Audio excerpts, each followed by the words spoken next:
brothers and sisters. Morning. Hindi ko na kayo kakamusta. Alam ko naman okay kayo. Tsaka hindi na ako mag-introduce ha, kasi kilala niyo. So ano bang topic natin for today? Ang topic natin today is, ano nga ba ang CLS? What's CLS? Christian. Wow, ang galing! Wala akong timer. Dahil pwede timer na lang. Sige, meron ka na. Sige, huwag kang mag-alala. Okay, so, Don't worry I'm about it. sure, alam nyo, you're familiar with CLS kasi lahat naman kayo, actually lahat tayo, dumaan sa CLS, diba? We have gone through CLS ourselves. We know yung feeling ng to sit there, to listen to the talks, to reflect, and most especially to encounter Jesus in a personal way. You know that feeling. Pero this time, it's different.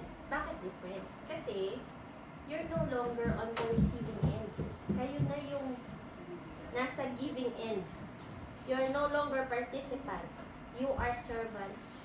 You are instruments. So, sino ba nag-invite sa inyo ng CLS? Kuya nga. Pataas daw daw. Taas po. Tita Claire, okay.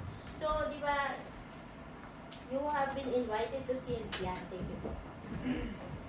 And what changed your life after CLS? Tapos, would you be here, ano lang to, small reflection, would you be here today if someone did not serve during that CLS? Diba? So at this point, at one point, someone prepared that seat for you. At one point, someone prayed for you. At one point, someone gave their time, their talent, their treasure, so that you can encounter Jesus in a personal way. Tama ba? Tama diba? So, it's now our turn to become that someone else for others. The CLS for sure changed our life. It changed ours. It changed our life. But now God wants to use you so that we can change the lives of others. Tama. So, our big question for today, what is CLS? Ano ba sa tingin niya CLS? Preparation. CLS is an initiation course.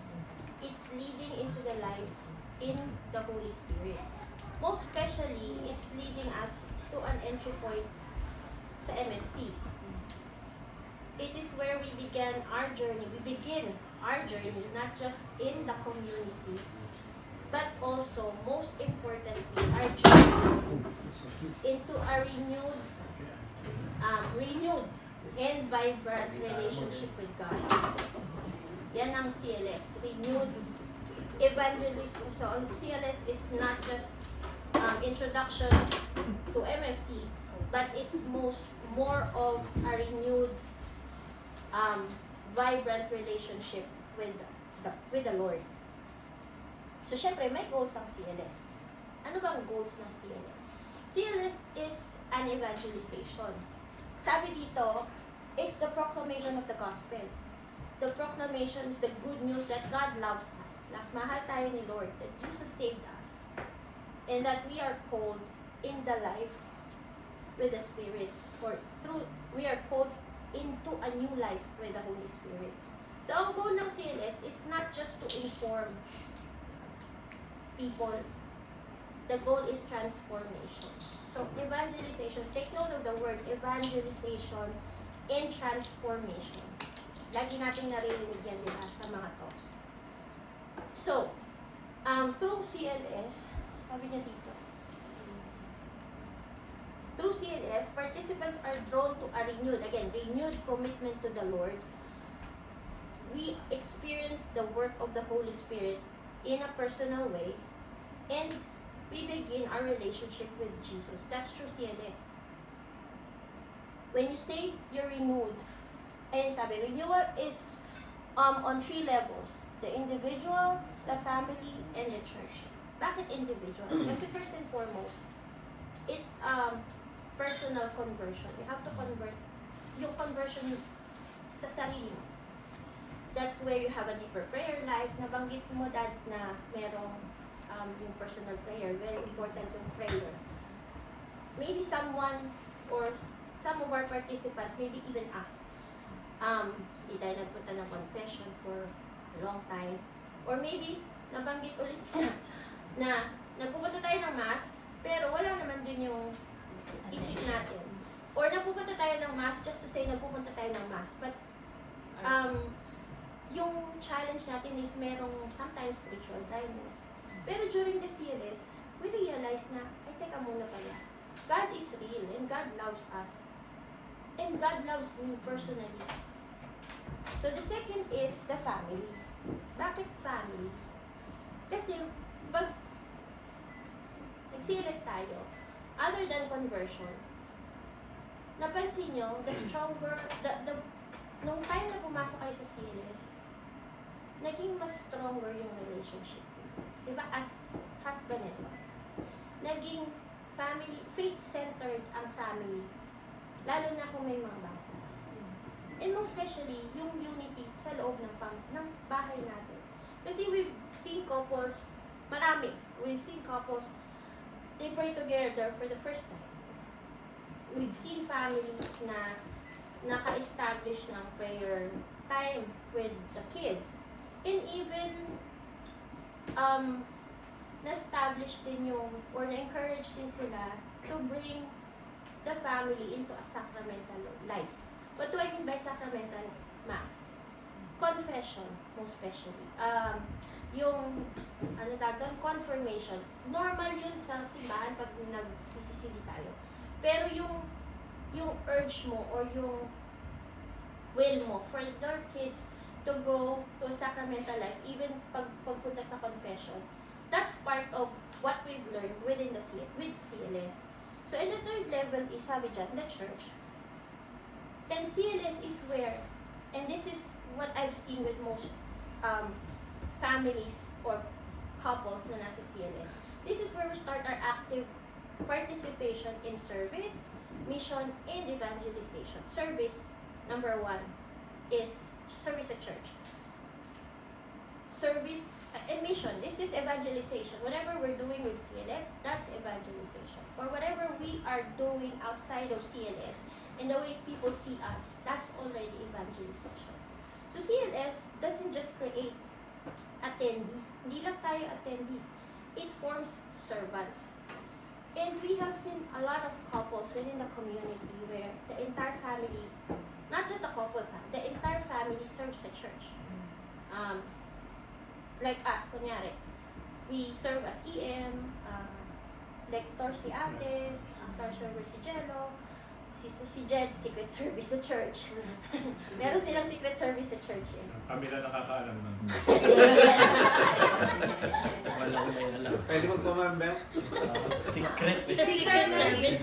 Secret service sila. Kasi ang trabaho nila is sa likod, yung website. Secret. So, wala masyadong nakikita sa kanila. Sila lang. Totoo po yun. Service talaga kami, secret service. Kasi, nila. at tawag dito, yung content ng website, so everything done behind the scene, yun yung ginagawa. So, hindi lang. Pero hindi na secret. Alam ko na. Sinabi ko. Pero hindi mo alam yung gagawin pa namin. Secret pa rin. Secret pa rin. Ang nalaman mo yung ginawa namin. Yung gagawin, hindi ko alam. Yan. Kaya nga, ang CLS is not just about personal spirituality. Again, it brings us back to missionary families of Christ. It builds missionary families. Kasi missionary families who serves the church. And not just the church, but the community. Tama po ba? Tama. Ay, tama ka. Tama ako. Okay. So, ay, Buhay na naman. buhay ang cellphone ko. Palit. Jen. Palit na. Hindi, wag ayoko magpalit. Iba na lang, Daddy. Okay, so now that we know what the CLS is, what are the goals of the CLS, let's talk about the structure and content ng CLS. So CLS usually runs for 6 weeks or minsan 3 weeks. Noon araw yan. Pero ngayon, we call it fast track. Tama ba? Correct me if I'm wrong. 2 days lang. It may be conducted, sabi ko sa manual, it may be conducted over 1 weekend, which is a Saturday or a Sunday. Yan. And CLS, ito yung ginawa natin sa CLS nyo. CLS is carefully designed. May dinesign nila yan eh. And each talk builds after the other. Kaya kumbaga integrated, connected lahat ng talks na yan. May, yung flow ng talks, those are intentional. Leading leading the participants, yung step by step into the renewal in Christ. And eventually, integration with our MFC, with our community. Tandaan, dapat pala hindi ko pinakita yun kasi tatanong ko sa iyo, tatandaan niyo. Huwag ka mag-alala. So, talk number 1. Baka pag di ba may May quiz ako mamaya. Huwag ka mag-alala. your paper. Bring out your, Yellow have paper. sheet of paper. Yes. So, yan yung talks. Jesus the Messiah, call to witness, repentance and faith, gift of the Holy Spirit, growing the Spirit, and the life and mission of MFC. So, ang tanong ko sa inyo, ano natatandaan niyo sa Jesus the Messiah? Walay. Walay. Anong natatandaan niyo sa Meron. talks na yan? Yung gifts of the Holy Spirit. So, Sino nag-talk niyan? Sa akin. ayun, kayo ngayon ang na-quiz. Ay, ano? Si brother yan. Kayo ngayon ang na-quiz. Alam ko ba? Kuyakin natin last time. Anyway, so, isa-isahin natin, very short summary lang. Ano yung talk number 1, Jesus the Messiah. This one talks about the revelation na may confusion, brokenness ng mundo, maraming nangyayari, maraming like today, yung sa Iran, confusion, war, and Conflict. pero God sent His Son. To what? To save us. In Him, we find restoration and we find salvation. So, yun yung foundation ng CLS. About God sending His Son to us. And number 2, call to witness. Itong talk na to, just basically tells us, ano ba talaga, what it means for us to be a Christian. It's not just by name. Hindi lang to sa pangalan. It's through personal relationship with God. And yung life that you reflect. Kasi sabi ko kanina, di ba, it's how people see you. And that is your reflection ng buhay mo on how you love Him and how you love your neighbors. Or not even your neighbors, even yung mga, sinabi mo din dati kanina, even yung mga hindi mo gusto. I don't know kung sino nagsabi. Love the unlovable. Yeah, even yung mga And your hindi mo enemies. gusto. Sa gospel. Right? Ayun sa gospel. So number 3 is repentance and faith. Anong naalala niyo dito sa repentance and faith? This one, wala. Metanoia. You have to turn away from sin. Metanoia. Exactly. Thank you. It invites the participant to respond to God's love by turning away from sin Yes. and placing personal faith in Jesus, our Savior and Lord. Dito yung before may tagal tayo. confession. There you go. Yes, there you go. Galing ah. Very cool na. So repentance and faith. It's not just about saying sorry. Sorry ka na sorry. Tapos gagawin mo ulit. Repentance is total surrender. Surrender. Let go of your pride, let go of sinful habits. So sabi mo nga kanina, sis Ana, yung confession, dito yung magkakaroon tayo ng confession. So, dadaanan ulit natin yung mamaya sa dynamics. And then, talk number 4, ito yung dinidiscuss na si Jed. Hindi ko masabing daddy, si Jed. Sinabi niya kanina to. Si Brother Jed. Discuss yung gifts ng Holy Spirit. Dito rin, anong natatandaan niyo dito? Sa Holy Spirit. Diba dito yung may pray-over session tayo? Ayun. Yeah. Ito yung pray-over session where ito yung session where participants are prayed over for the outpouring of the Holy Spirit. Very power para sa akin, ito yung most powerful na life-changing moment. Kasi iba-iba yung experience natin dyan eh. Personal. Yung iba, minsan iiyak. Ako, iyak to the max yan nung baptism of the, Yun yung nasa church tayo, nasa diba? church, yes. Tsaka na ng corner. Yeah, yes. So, yun. Some feel peace, some, wala lang. Pero okay lang yun kasi yun yung personal experience mo with that. And bawat isa sa atin meron. And I'm sure hindi mo, ako, for myself, hindi ko talaga makakalimutan yung araw na yun. And the Holy Spirit, hindi naman yan about emotions. It's about empowerment. So, very high level lang tayo. And then talk number 5. So, after ng gift of the Holy Spirit, after the pray-over session, we begin the need to learn on how to grow more in the life with the Spirit. So, it teaches us the basic tools. Yung prayer, study. Sino nag-talk sa inyo Tatandaan nun? niyo yung wheel? Yung may wheel? Yeah, yung yung may spokes? will. Sino nag-talk sa inyo nun? Ako kilala. Lagot kayo, pipis kayo.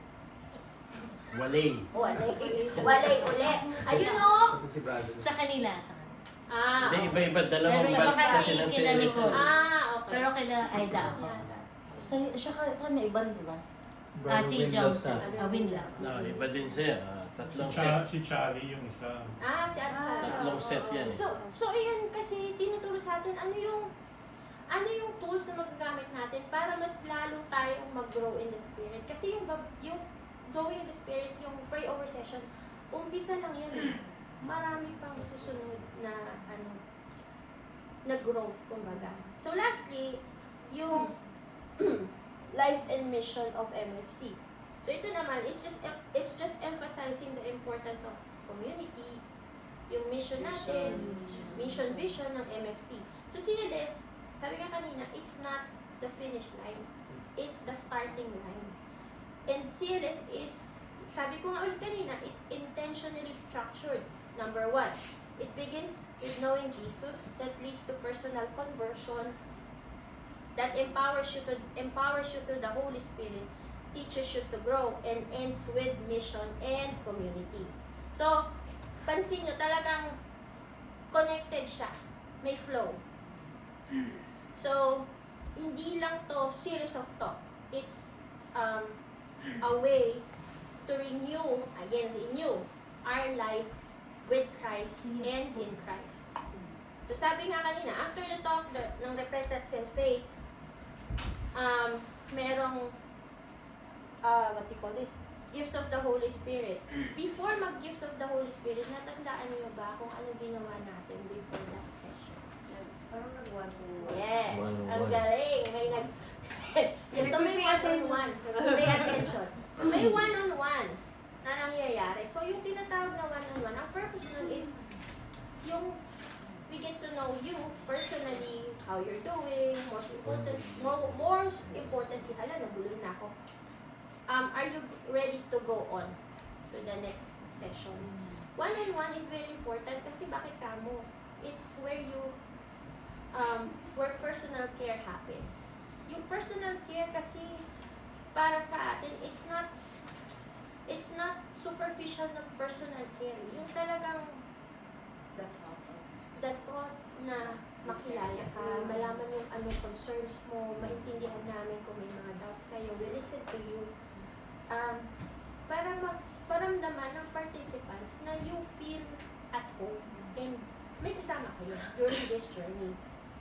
So through one-on-one, yun nga, we'll know your concern, ano yung gusto nyo ipag-pray for, and that's the basis of the pray-over session para sa next session, para sa next talks. Diba? Pero, yung guidelines no, si Sister Shelly's gonna talk about that later. Hindi ko na expound. Thank you. Nabubulol ka na. Okay, dynamics. So, alam na natin anong CLS, anong goals ng CLS, ano yung structure niya, anong contents niya, so anong dynamics, anong nangyayari kapag may CLS tayo. So sabi dito, format natin is arrival, fellowship, song and prayer, talks, discussion, and fellowship. So, ano ba yung nangyayari sa arrival and fellowship? Jen reminded me kahapon na tama, before we start anything sa CLS, what do we normally do as a service team?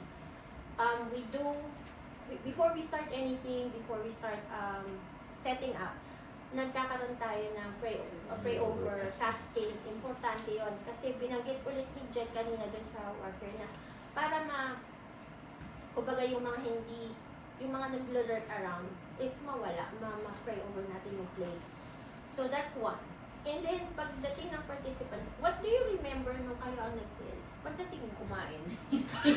Offer. Alam ko yung pagkain. Menudo. Or pansit. Pansit and tasty. Manok. pansit at saka Manok. Manok sa Costco. Binan na natin yun. Binan na natin yun. Nabenta Ayun, yun. sa kanya may mani. Mani. After nun, nasa, Oh my ano God. tayo? Social kayo, Emergency. may. Allergy. When you arrive, when participants arrive, importante that we greet them. We make them feel welcome. We make them feel at home. Importante yon. Kilalanin natin sila. Huwag namang, yung very high level na kilalanin natin sila. Stay with them. Huwag natin silang iwan. Yun, Makipag-greet number one naman yun. tayo. Diba? Number one yun. Kasi we want them to feel at home. We want them to feel comfortable. Kasi di naman natin sila kilala din. Kayo, maybe yung mga ang tawag dito, yung mga nag-invite would know them. But us na nagsiserve may not know them. So it's very important for them to feel that they're welcome. As part of the administrative too, as a service team, we have to make sure na nakaregister sila, yung information nila nandun, so that later on, we have a way to contact them. Para mahalas natin sila. Para In a way. In Pero a way. yung nanab na ako pagdating ko sa namin sa Pine. Ang tatandaan ko yung mukha ng sister. Siya yung Bungal. Sa'yo na Ako. tapos pinag-sign na agad ako. Mag-register na. Si Baka daw. Hindi, sabi si brother Si Jay. Baka daw umuwi. Baka umuwi eh, nakaharang ako sa Ikaw ba yun? I think so. Madalas Ikaw naman registration eh. na registration ako. So, anyway, yun yung arrival. May kasamang fellowship kasi nga, we get to know Chika-chika. them. Yan, chika-chika. Tapos, we have songs and prayer session. Mamaya pa yun, ikaw naman. Mamaya pa. Relax. Excited ka. So, ang next natin is song and prayer. So, dalawang session tayo, di ba? First session is yung first 3 talks. Second session is yung last 3 talks. Ang first session usually, it's just simple prayer, simple opening song. Merong reflection song, depende sa speaker, if they want, merong reflection song. Pero normally, sa first session, we have just a guitarist, isang gitarista, isang singer. That's it. Plain and simple. Ang importante rito, that we always tell the members in the service team, and we request them, wag mo na, we know Bawal wag mo na pumalakpak, wag mo na mag-raise Wala ng na. hand, wala mo na ganun. Kasi first pa lang yun. Takutin. Baka meron tayong na ano na parang, Meron isa. merong isa diba na second session na siya dumating. Bumalik. So parang nagulat.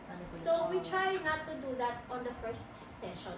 Kasi pagdating ng second session, explain yun eh. Merong mini talk, merong bago yung gifts of the Holy Spirit. Yeah, acts.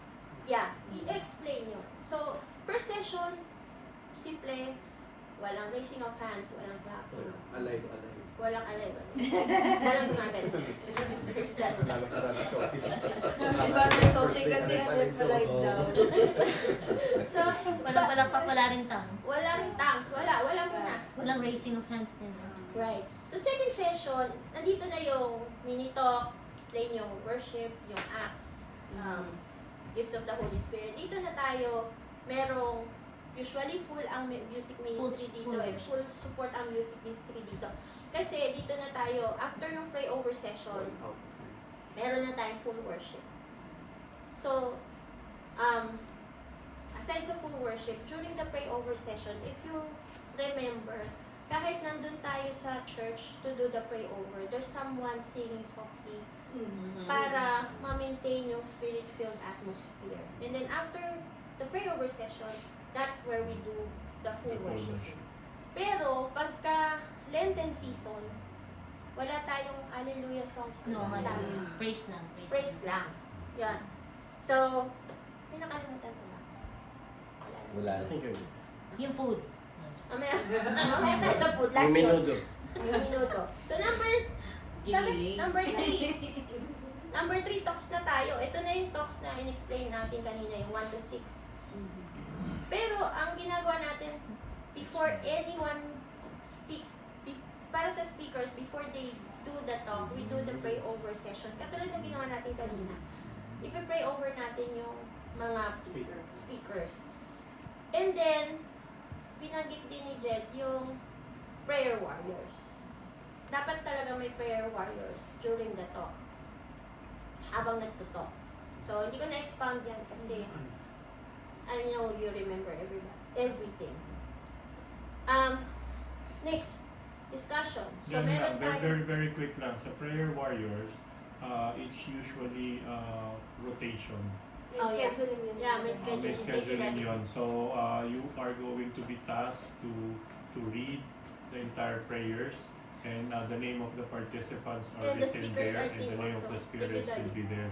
So, ang gagawin nyo is, pag task nyo na, meron tayo mini altar sa likod, then you will read yung sa booklet and everything. Tapos, before you end, then we Tap ask the the next person to take over. Same lang yun. Normally, what we do there is we assign someone to man, not to man, but to make sure na hindi naiiwan yung ating vigil. That one should go until live yung natin, CLS natin. Hindi dapat yun mabakan. Nabakan. Parang si brother, Kasi MAR. tatlong oras lang kasi walang pumapalit. Kasi busy na. Alam nyo ba nung MER nyo? Kasi dapat every 1 hour magpapalit. Nagtataka siya, 1 hour na, wala pang pumapalit sa akin. Naka 3 hours na yata siya, no? Si Brother Fred, record holder yan. 3 hours siya. Walang pumalit sa akin. Kasi busy lahat. Busy lahat eh. Nag-hypon. Nandito na. So, ito na. Fellowship na. Nag-float na siya. Nag-float na. Lumagpas na. Mga eagles na yung... Ito na yung fellowship. Ito na yung dinner. Ito na yung food. Mga minuto natin. Biniling natin dyan. So, yan na yan. So, this is where also fellowship happens. Kasi aside from that, we get to know pa rin yung ating participants. Diba? So, again, arrival, fellowship, song, prayer, talks, discussion, fellowship. Pero sabi dito, there are 3, the last 3 are the vital ingredients of CLS. Bakit? The talk, kasi it proclaims the truth. The discussion group, kasi it helps the participant kumbaga internalize and reflect personal experience nila yan. And fellowship definitely brings builds relationship and community. Yung connection sa bawat isa nandoon. Di ba nung kumain tayo, nag-aano rin tayo? Yeah. May discussion tayo, yung group tayo. Yeah. Yeah. So yun. So sometimes, sabi dito, the most powerful moment, it's not just during the talk. It's also during the sharing or the discussion group. Kasi this is where participants realize, I'm not alone pala. Whatever I'm experiencing, other people are experiencing. But, alam mo yun, nandun pa rin yung warm smiles ng mga yun. And again, warm smiles, personal welcome, important. Remembering their names. That's very important. Remembering their names. Kasi before they encounter the message, they encounter us first. Kasi tayo yung nasa harapan nila, diba? So, example ko lang yung yung flow nung ating, what do you call this, nung CLS natin yung program. Nilagay ko lang dito. This is just an example. Yung, katulad yung sabi ko kanina, service team prayer, setup, yun yung casting, tapos yung arrival, tapos yung opening prayer, teaching, tapos yung talks na, and then confession, and then, as usual, blessing of the food, group discussion, and then at the end of every session, meron tayong service meeting. Diba? Ay, at least kami, may service meeting yung service team. May meeting yan at the end. Just to discuss, wrap up, ano ba yung Parang nila dun sa, debriefing. parang ganon, debriefing. Tapos, ito yung second session. Ganun din. Again, arrival, set up, arrival, mini talk. So, nasabi ko na yan lahat kanina. And then, ito na bro, yung welcome to the family. Tapos, darating tayo dyan eh. Welcome. Wala siyang ganun eh. Meron. Yung Meron pero kanila, tayo lang. Tayo lang pala yun. Dahil may snow, no? May snow. Oh, so sure Hindi, ka. wala. Tsaka wala din si Jess. Oo, wala siya. Bye-bye. Ayaw mo nun special kay Kolo mag-isa. So, yan yung ating parang program. Diba? So, CLS, again, it's not just about teaching, it's an encounter. The atmosphere matters. The warmth matters. Welcome matters. People do not only listen to what we say, they observe how we speak. And that will be, they will remember how we serve. Amen po? Amen. Amen. So, okay, next. Attendance. Ay, oo nga, attendance naman. So, attendance. We spoke about CLS goals, structures, dynamic. Ano naman yung attendance? If the sessions are, usually, di ba dati, every other week or ano, Every week. every week. Kung every Kami week ang nine. session, okay lang eh. Yung first, kasi ang tawag dyan, first module, second module. First module is yung first 3 talks. Importante yun na ano. Usually, they allow us to have at least one magkakaroon ng Makeup session. makeup sessions. Pero since we're fast track, we encourage them to be there the entire time. Kasi if you imagine mo, 2 days lang yun, Saturday and Sunday, if na-miss mo yung Saturday, na-miss mo yung repentance and Ako faith. late ako. Diba? Baka magulat ka pagdating mo sa, Worship. okay lang malate eh, basta at least nandun ka. Nakuha mo rin yung talk. Pero pag na-miss mo yun, mami-miss mo yung, baka magulat ka the next day, bakit sila Nag-gagawin. Oo. So, importante na Nagre-raise the roof na tayo. huwag mo ma-miss yun. Tapos, usually, meron ding mga makeup sessions. Pero nga, dahil very Fast track. fast track tayo, which As much as as we can, nandun tayo for yung commitment talaga. Kasi it's open naman to everybody. Kumbaga yung participants natin na-expose, naalala niyo yung last session, yung session last week sa evangelization training, talk ni Kuya Nat yun eh, about yung different ng evangelization. Oo, yung evangelization, yung last talk, sa personal evangelization. Kasi hindi naman yan nagsimula ng, hindi naman kita kilala, lapitan kita, uy, ito yung kasi serious. No, it begins from, yung kilala mo na-invite mo, personal evangelization yun, through you, through us. Yung in-invite natin. Kasi it's not, CLS hindi yun yung first contact natin dun sa tao eh. It's an invitation for, it's our invitation to them to journey with us in Christ. So yun yun, we build relationship first. So going back to attendance, yun nga, integrated package siya, spiritual renewal. So we encourage them to attend talaga all sessions. Kasi nga, it builds, sabi ko nga kanina, di ba, it builds, the talk builds from one another. Connected siya. So yun, ang bilis ko dun, no? Yun lang naman yung importante dun. Eh, did I forget anything, Daddy?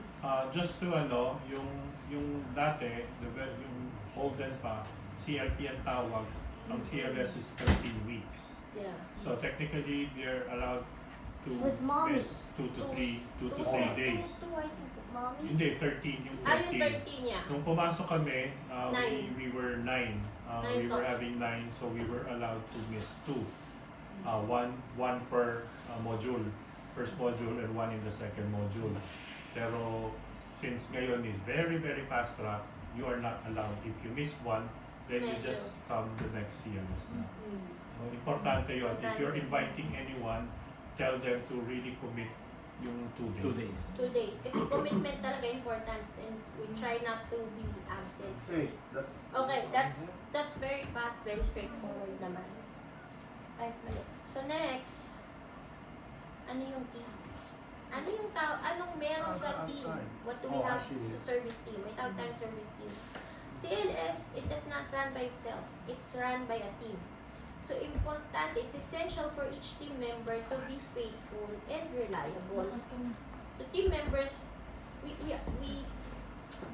team members have to be those people that can be counted on. So ang una natin is the team leader.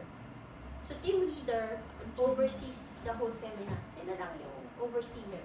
Manager, parang ganun. Focus nila is he focuses his attention on the participants and the dynamics of CLS. Lahat ng administrative tasks should be entrusted to the team leaders. Why? to the assistant team leader, and to the servant. So, ang team leader's wife, siya naman yung nagme-minister sa mga sisters. She makes sure na lahat ng, she ministers and support yung wives naman. And in most cases, she coordinates yung administrative work. Mamaya, lalagay tayo sa administrative work. Sa servant couple. Servant couple, yung administrative work. Pakalamo ba sila pa? Ano na rin? Undan na rin. Wait lang, papasukin na natin. Papasok na natin. Buksan mo. Saan na ba ako? So, si team leader's wife coordinates with servant couple with administrative and practical work. So, magbibigay tayo ng example mamaya. And then, meron din tayong assistant team leader. Assistant team leader just helps ensures na with assistant team leader and with his wife helps ensure yung smooth operation lang. Tapos, kung wala ang team leader, siya yung papalit as overseer or make sure na nandun pa rin yung flow ng pag-oversee. Medyo okay ba? Malinaw? Ulitin mo daw. Na-joke lang. Sa umpisa. Ulitin ko sa usa. Mamaya na lang. Ulitin ko mamaya. Okay, then. Second to the last. Okay. 10 minutes. Malapit na. Malapit na. Servants. Ito ang importanteng role, ang team servant. Kasi team servant handles logistics and practical needs. Dapat hindi siya part ng discussion group leader as much as discussion group as much as possible. Ang trabaho ng servant Team servant. team servant ay yung make sure na may registration, handouts are ready, naka-ready lahat ng name tags, ballpen, registration form, make sure na yung music ministry are napag-usapan na nila, ready, may music sheet, magko-coordinate sa music ministry, magsi-set up ng chairs, ilaw, sound system, coordinate yung refreshment, pero hindi lang yung trabaho ng servant. The team servant can delegate kasi kaya nga tayo team eh. We're helping each other. So, kunyari, si Jed ang servant, pwede na i-delegate. O bro, James, pwede bang kayo na mag-asikaso sa music? Sis Rochelle, make sure yung food coordinated, sino magdadala nito, sino magdadala niya, sino magdadala ng utensils, tubig, and all. So, pwede namang i-delegate yun. And then, ang pinaka-important, the discussion leaders and assistant discussion leaders. Ito yung crucial sa ating CLS. Kasi they are the ones who personally draw participants. Sila yung nagpa-facilitate ng sharing eh. Sila din yung magpa-facilitate ng pray-over session. If you remember, I know, ay tatlo ba? Ito dalawa. Sis Anna and Sis Nicole. We did the one-on-one. Kami din yung discussion group, and then kami rin yung nag-pray over. So, importante talaga ang role ng discussion group leaders. And we encourage everyone to, bago mag-CLS, let's be in the state of grace. Mag-confession tayo, let's pray. Kasi tayo yung nakaharap, tayo yung instrument ni Lord para matulungan natin yung participant natin to have a renewed life with Christ. And then lastly, music ministry. They help create an atmosphere of prayer and worship. Lagi naman ganun, di ba? Music ministry, assembly, prayer assembly, even household. Yun yung importante rin yung music. So remember lang natin na yes, we are a team, we have team leader, we have servants, but there's no small role pagdating sa God's work. Everybody, each role matters. Everybody has a contribution dun sa work ni Lord. So, in conclusion, as we prepare to serve in the CLS, let's remember na we both need faith and faithfulness. So, faith and faithfulness. Bakit faith? Faith that we are doing God's work. Hindi natin to project, hindi to work ng MMC. This is God's work. This is God's mission. Yun yung kailangan natin laging tandaan. And faithfulness. We have to just remember that we take part in God's work. So, sabi ko nga kanina, before the Synelis, we have to study and prepare. We have to be ready. We have to be in the state of grace. Siyempre, importante rin, we're punctual. Alam mo, nauna pa yung participant natin kaysa sa atin.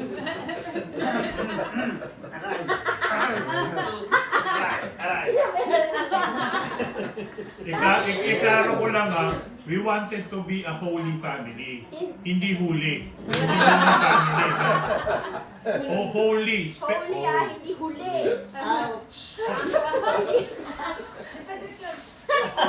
So, be punctual. Be reliable. Pag may task na binigay sa inyo, ensure na nandun kayo. Kasi nga, lahat tayo. Importante dito. Be dedicated. And most importantly, have the heart of a servant.